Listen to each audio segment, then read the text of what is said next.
te bandeko balandi et si nous accueillons été boza vraiment ébélé de partout dans le monde entier pour nous kolanda biso. Merci la confiance et fidélité toujours sur Elite Télévision. Abonnez-vous très massivement sur Elite Télévision pour bozangate ba news s'est passé en RDC, République démocratique du Congo. Ezali mboka nanga na lingango vraiment ya trop. Na grand lisolo mon konelelo na zanga mongote, je suis avec Emmanuel Chibambe. Avec lui on va parler actualité politique.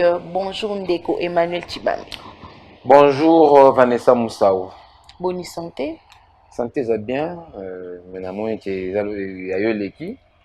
Pour nous sommes là mais nous avons yo nde muto misa baspe ya ministère ezobima te aspect ministère ndenge ministère misa aspect ndenge ngai nazana ndenge nazana ministère ndenge nini ke baba chelo avant na après Emmanuel te mais awa nda kunanga bona ba cassette nanga ya avant na après to tepe après tant comme moi ventre moi nini te ngai naza sportif hein au moins au-delà de tout. Je suis sportif, naza pratiquant des arts martiaux. Na me komisate. On a biso ke biso ba sportif, ba ventre bimarati. OK. Nous monga ba part politique, na pe mutamasano. Naza maître na jour, na maître na lutte, donc tu vois un peu. Donc tout ça va ventre été donc na garda nous tout normal parce que ça sport chaque jour. Voilà. OK, bon VPM. VPM Daniel a le kit ça bien. Voilà, elle va très bien. Ça là kitoko. Ok, merci beaucoup Emmanuel Chibambe. Question d'anglais Ali par rapport à message fort au Alonsaki parce que lobby pour nous rappeler bino hier chauffeur c'est là qui grève des ordres de salama qui est mingi tumbi moto surtout des ordres et dégué salami côté à Changu mais tout le monde qui veut à intervenir qui a un message qu'on réconforter chauffeur au Kolbani par rapport à Makamno Solika qu'est-ce qui s'était passé au fait bon d'abord on a rectifié, disons que dégâts Isaki Mingi, il n'y avait pas de dégâts Mingi, quelques cas isolés, parce que juste après réunion au VPM à Bengisaki, gouverneur, il y avait la Kinshasa, ministre à transport, commissaire provincial à la ville à Kinshasa, la police, général Kassongo, na quelques ministres provinciaux, hein, notamment ministre à intérieur, ministre provincial à intérieur, na ministre provincial à transport.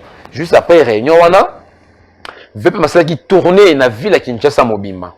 Et j'ai fait partie de cette délégation. Ok. Toké na Changu place mouvement bandaki na matite to na lemba il a quand même palpé du doigt il a rencontré surtout population en liesse conducteur moto na véhicule ko rassurer bango que accordaki na réunion atenaki na journée accordaki un moratoire.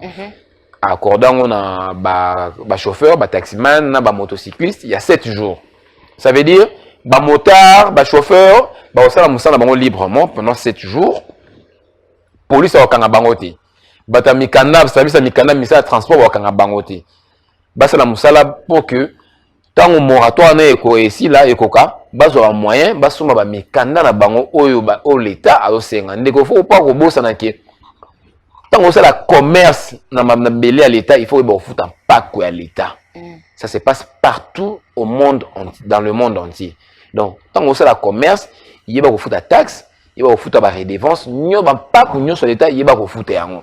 Il y a un chauffeur, il va un moratoire pour que musala tranquillement, mais VPM a insisté qu'il n'y ait pas de na si bon mon image ayebi si bango moratoire et ligue le baté que yo chauffeur ben yo motocycliste ça n'importe quoi non ce que bouki ni pour l'état police azana pour empêcher infraction commission d'infraction ce que bouki ni pour l'état police a ko interpeller yo ça veut dire yo chauffeur ko ça la demi terrain té comment dit ça va prendre ndenge olingi te ko mauvais stationnement te ko parquer mituka ndenge mabe te so ça va bloquer surtout na tanya wa police a ko tchao maboko parce que faut rétablir l'ordre mais na o esengeli document mikanda tout konsoka ndenge zala wana ba ko tout na te pendant 7 jours mais siko na batonyo so oyo eleki biso moto monaka toujours ba transport ema to monaka o monaka chauffeur bakangi e pona mikanda bachemu ba ese cha mutuka mupanza che mutuka mupanzi oh to senge sa 50,000 juste 50,000 pesi siko bambongo nekendanga na kesa l'état to kenda pona bango mo privé ba policier to bata service ba salarama ba démarche wana ya makama mikanda ngana répondre yo na yebisa yo ete to sengi na ba chauffeur nyonso tout soki bakangi yo hein il faut qu'il nous foute mikanda na kesi ya l'état tango ndengo beti lisolo bengi chauffeur bengi roulage mupanzi opesi mbongo yo ndimi mbongo na roulage akonsa na kesi ya l'état akotiango na poche na ye yango wana soki bakangi yo na infraction réellement consommée il faut okende kofuta mikanda na yo babenga ngo comment qu'est-ce qu'on dit en français, ça m'échappe un tout peu, babenga ngo contravention, voilà le mot approprié. Tu vois, contravention va foutre ngo na ba caisse à l'état, jamais on peut sa contravention à un policier ou à un roulage. Alors tu on a poche na ye. Mais babanga okoma kuna ne pas place ba futa yango moninga na soki na libulu lisusu ba kosengo mbongo kolekana ti yango ngai bazana kozanga koyeba ba chauffeur au moins on peut policier 100,000 francs congolais infraction wana elle infraction va futa 30,000 francs congolais normalement osomona yango moni il faut koyeba mibeko pe mibeko ndonso na ba excuser nga eza ko dénigrer bango te mais ebele ba yi mibeko à l'état ti mbala mususu infraction ya commettre wana contravention nango eza par exemple 50,000 francs congolais na code pénal la biso mais ye ba bengi kuna tellement ça banga policier pesa 100,000 puis 200,000 aja foutre nango 200,000 francs congolais. C'est pour cela nous en appelons na mémoire ya ba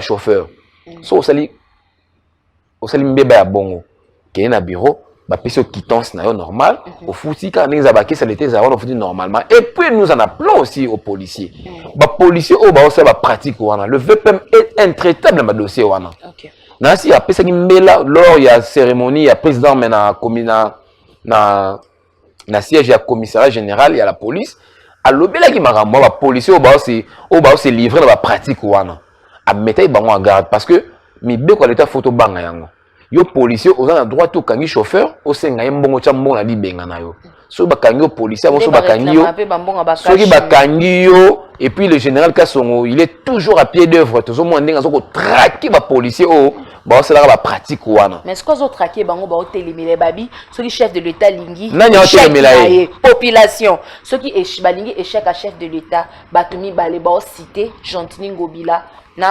na général Kasongo ndem to ba ma chef de l'état ne échec bango mibali surtout na mambo mboka est-ce que ndeko Vanessa na ebisiyo na moi temps muke oyo nga na za na ministère intérieur moi temps muke au moins 3 mois au na za na ministère intérieur na moni na za porte-parole ya général Kasongo te ozomona mais biso ministère intérieur ndi totalement mbetali police laisse-moi te dire que le général Kasongo c'est un monsieur compétent. C'est un monsieur vaillant. Na moi, na yo soma basolo. Même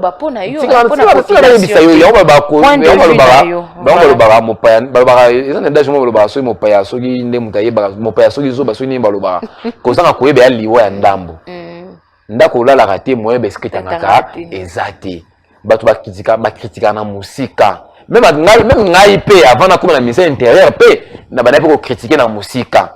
Mais na ye na koti na ko mona ba réalité. Laisse-moi te dire que le général Kasongo, c'est un vaillant général. C'est un monsieur très compétent. Et puis, c'est un monsieur accessible. Et puis, avant un souci, il y a qu'on requinque police Nabisson. Moi, je pense que ce sont de telles personnes pour ça, pour que Maramou qui est normal. Obi?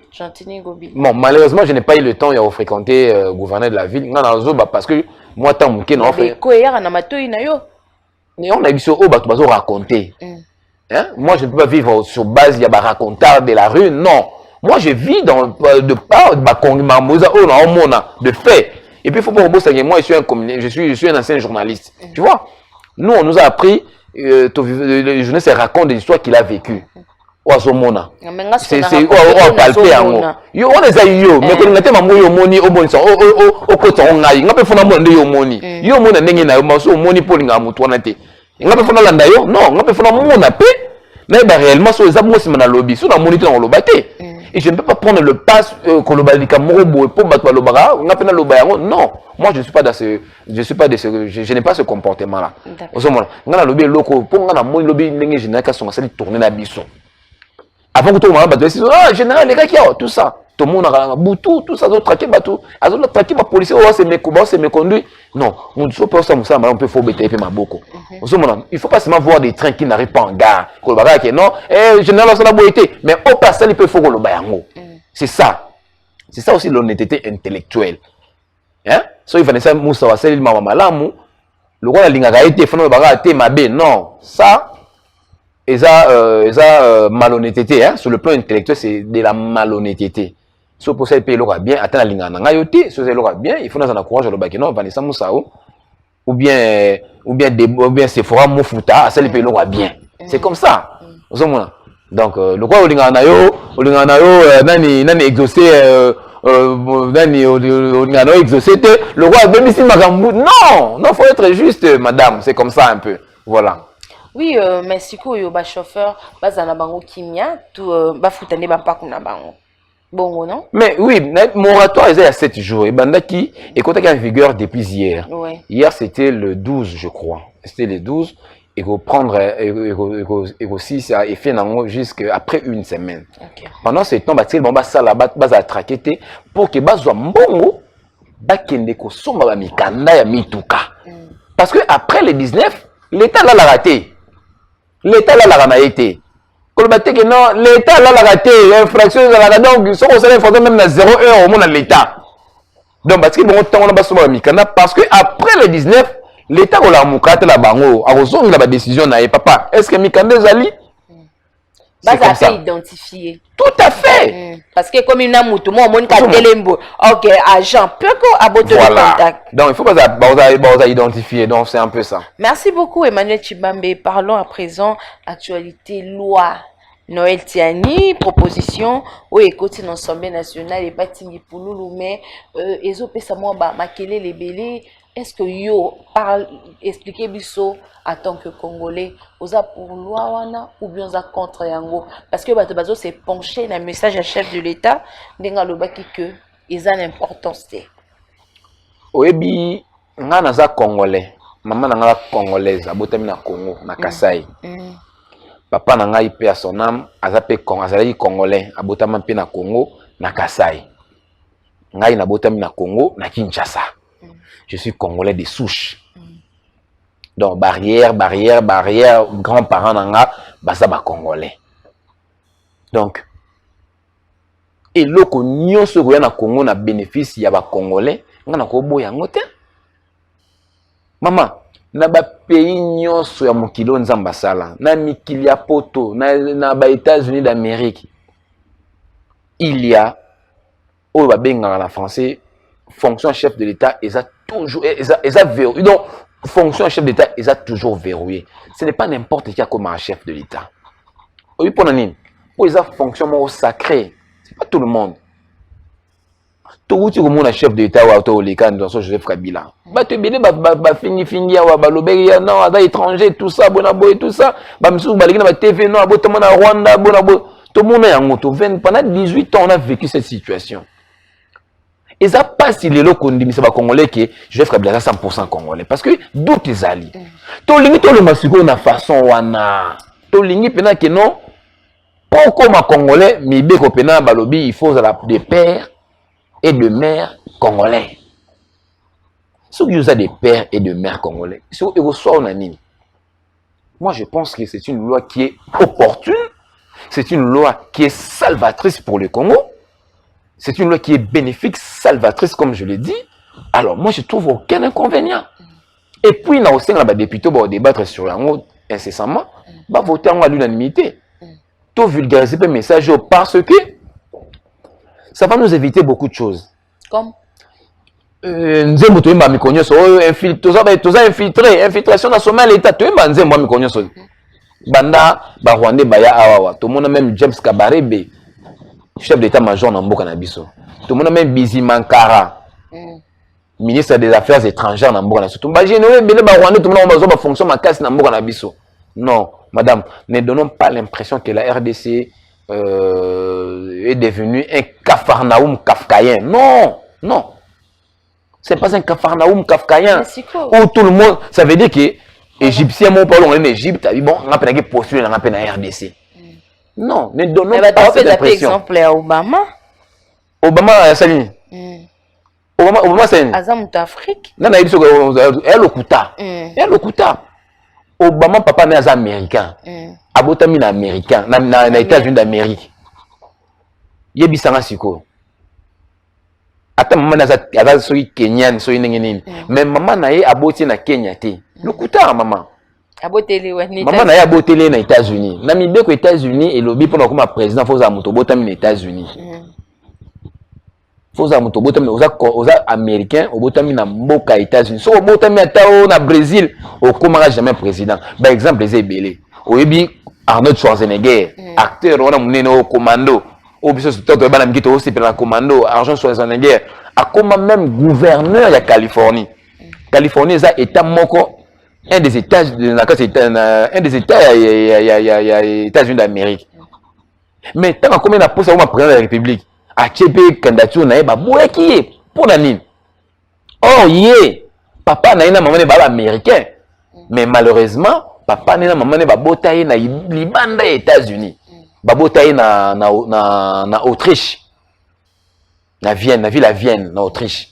Papa qui n'a une mission de service, a su moi si na ba une mission de service, ne place ba botaka Arnold Schwarzenegger.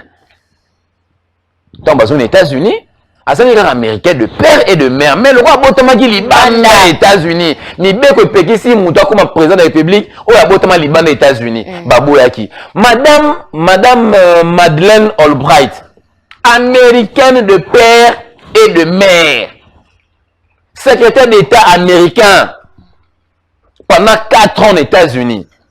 Alors il pose ça pas comme un candidat président de la République. À qui vous avez candidature na baboy yango. Pour nini madame Madeleine Albright abotama na Prague. Prague est la capitale de la République tchèque. Yébé papa et maman naé parce qu'il y a un déplacement abotama à l'époque de Tchécoslovaquie. Monsieur Henrik Kissinger, yépé secrétaire d'État américain, grand diplomate, c'est parmi les personnes respectables des États-Unis d'Amérique, Henrik Kissinger. Na madame on a émis Albright, Madeleine, yépé a grand comme appelé président des États-Unis. Mais le collaborateur en Allemagne, ma parent n'a qui n'a pas mission en Allemagne. Abotam en Allemagne, mais à la nationalité américaine. Babi papa, mais bien que le lobby faut botamment les États-Unis. Dans tous les pays du monde, il y a quand même des conditions d'être électeur et des conditions d'être éligible. Mais pourquoi ma condition ma lignée a été dans le Congo? Mais pourquoi ils ont touché Kaka Moïse Katumbi, ils ont touché? On a évité, on faut tout dans Moïse Katumbi, on a évité. Pourquoi ils ont touché Kaka? Ma métis, oh ma métis basé belé dans le Congo. Donc ma métis est belé dans le Congo. Et puis les gens aussi doivent il faut pas comprendre. Et là il faut expliquer. Les gens pensent que le métissage est ça. Yo mutumu ndo botika na mundele. Non. Non. Métissage, naï congolais, ceux qui n'ont pas rwandais ou rwandaise, sont des métis, sont des métis. Il y a métissage aussi, hein? Métissage, pas seulement sur le plan racial, même sur le plan culturel. Les gens ignorent, naï ne la bonne, la kassayen. Si on a vu moi, si par exemple, il y a Bandundu, c'est le métissage aussi, ça c'est sur le plan culturel. Alors les gens pensent que la loi en question est sujet à Batapembe. Non. Non. Et puis, pourquoi c'est le problème des alliés. Bon, si il y a des binationaux, ça veut dire qu'il y a deux nationalités, non? Ah, ça a tous deux exercices moi moukier. Ah, qui n'ont pas dans deuxième boucan, qui n'ont postulé, non, peut qu'on a non. Tout un nom, peut s'occuper qu'on a bon dit maïpé. Mais c'est quoi réaction Olivier Kamitato? Non, non, on a été co-fascisé, union sacrée, union sacrée. Maman, Tolobaka avant union sacrée écoute en exercice, écoute en fonction. Tolobaki a que union sacrée et ça blanchisserie. Oui, la blanchisserie. So il veste dans comme salité, na tika, bani kelinga ngoe, c'est d'être qu'elle est comme propre. Union sacrée ça bonté. L'union sacrée n'est pas un cortège funèbre. Au côté librement, au mapé ndengo ligné. union sacrée tu sais bango ça cortège de mariage Bon force à rater to force à rater to la ça qui appelle na mutu surtout alingi to kanga ye mutu moko tina maboko ya kokota non l'adhésion a été librement si vous voulez non non c'est la raccordement frauduleux c'est la raccordement union sacrée puis mutu moko te ba jeep hein on a commis raccordement frauduleux ça journée ça munene kozora ba bloc réseau ba banate yo eza rapport yo kokotsa yango te wana eza ba saleté te wana ke tu na mboso tu na nga ngote tu na mboso mama tu na mboso tu na nga yango te na union sacrée ba pesi mutu moko te jeep so mboso lobi ka union sacrée pesi mboso wana etali mboso tu na mboso ye moko tu na union sacrée ni pesi ba jeep biso union sacrée to pesi mutu moko te jeep ba député na Congo to yebi on depuis 2003 qui ba bénéficiera na ba émolument na bon ba bénéficiera ba moyen de transport au bakata bango chaque fin du mois na 2003 tango mutu wana otanga kombo wana o bi muta Olivier wana otanga kombo wana azali président de l'Assemblée nationale na transition en 2003 après ça ba député ba X-Trail ba Nissan X-Trail après ezali président Vital Kamerhe comme président de l'Assemblée nationale après ça ba député ba Nissan Patrol après il y a eu après il y a qui Minaku après ça ba député ba Prado TXL ba kata bango ba mbongo na ba fin du mois osomona union sacrée pesi mutu moko te jeep wana que nous tout na mboso et écoute na union sacrée. Donc je disais il faut quand même que les gens arrivent à comprendre que dans tous les pays du monde la fonction du chef de l'État a toujours été verrouillée. Et nous, biso to senga pena na ba Congolais ba député ba adopter eloko wana. Vous soutenir Tingi Pululu. Ça veut dire to soutenir Tingi Pululu te, to soutenir loi wana. Yende azui a endossé parce que l'initiateur il y a loi azaki député te. Monsieur docteur Noé Tiani a député te. Or mi be sengi po loi ils a discuté dans le parlement, il faut un parlementaire, un député. Mais M. Tingi Pululu, étant député national, il a accepté d'endosser la responsabilité. Il a représenté le loi dans le niveau bureau pour qu'ils aient débattu lors d'une séance plénière. Le député Bayoka Yango, ça usage du contenu pour que voter et les cas. Et puis pour milguer Yango. On a dit que la loi Moro bien et au Sungambuka na biso. Et la loi Moro et quoi empêcher Moutoussora venir à Zambie. A boulé un jour là comme président congolais tout le monde a tout soit président de la République place à Botama to éviter place à Tanga to éviter famille naé to éviter yo président ça plus de 20 ans na mboka wana ata mutu mo famille na kufa raté ata camarade na mo côté to Tanga na place mo bo rien ata mona kasi na mo ko boula azote diplôme d'état rien oki chef d'état na biso Félix Tshisekedi oki tante na auto kufa chika et génie. On est quand même. Avant, il y a papa Lekinae, Monseigneur Gérard Moulumba. A auto Koufa. Hein? Par exemple, mais il y a chef de tout 20 ans, 23 ans dans Mboka. Attends la classe, non, mon côté, non, tout le temps, on n'est pas si beau. Ok, mon nièce n'est pas un diplôme d'état. Et tu es dans Kofi. Yo, Congo. Yo, Congo Placini. Le régime passé. Tobo, Babilo Kouana, et c'est répété dans Congo. Il y a un moment, tu verrouillé, accès dans la fonction régalienne de l'État, surtout dans la fonction de chef de l'État. Il faut verrouiller. Pendant comme président de la République dans le Congo, il faut avoir des pères congolais et des mères congolaises. Oyebi ba yana biso ba liboso na biso ngata muza yaka na za mwana muke. Ngai tant muza na mboka autant ele so ba Rwanda na za mwana muke makasi. Na ki mineur. Moi c'est là autrement exacté. Mais si on a eu mon âge, on a ngate Bizima Karaza, ministre des Affaires étrangères na Congo. Nanga animateur de James Kabarebe, Azala, chef d'état-major na Congo. Yango wana biso pe batu ya génération il faut to bunda. Po ba lek na biso boya na sima après biso. Batu na biso te lobi ke non. C'est très important. Batu na biso te non vieux mais pas ni bino à l'époque bon dimaki te non président de la boulanga on veut prendre autorité d'ozoa. Toujours déjà, précaution, il y a verrouiller, accès pour que l'infiltration est contactée dans le cannabis. Il y a un tobani na eloko wana. Nous soutenons cette loi à 100% et nous allons la vulgariser. Ok. Et ma question est les téléspectateurs nabiso, balandarabiso, mais c'est Ambroise depuis les États-Unis à Lobby Boy. Chef de l'État, tant dans ça qui union sacrée, as benga ki bande konae baya basangana, ba vanda babeta sola pour na likambo développement ya mboka na union sacrée to mona ki Jean-Pierre Bemba yaki to moni Moïse Katumbi Jean-Pierre Bemba o bazali kutuna la mukana Martin Fayulu baye batu nyonso baye ko soutenir ye Moïse Katumbi. Pourquoi lelo anga rejeté Moïse Katumbi? Obin de wona ni comment nani? Jean-Pierre Bemba yaki te muta pesi message ya nani? Ambroise depuis États-Unis. Te il faut que ça message Ambroise ba mso abungi mwa muke. Chef de l'État ici comme moko tanga rejeté Moïse Katumbi. Et ça na place moko te. Il n'y a rien entre le chef de l'État et Moïse Katumbi. Il n'y a rien. Sauf le chef de l'État a rejeté Moïse Katumbi. On a aucun membre il y a eu des informations un peu plus que moi. Pour Nazam moi a eu de peste. Nazam a union sacrée.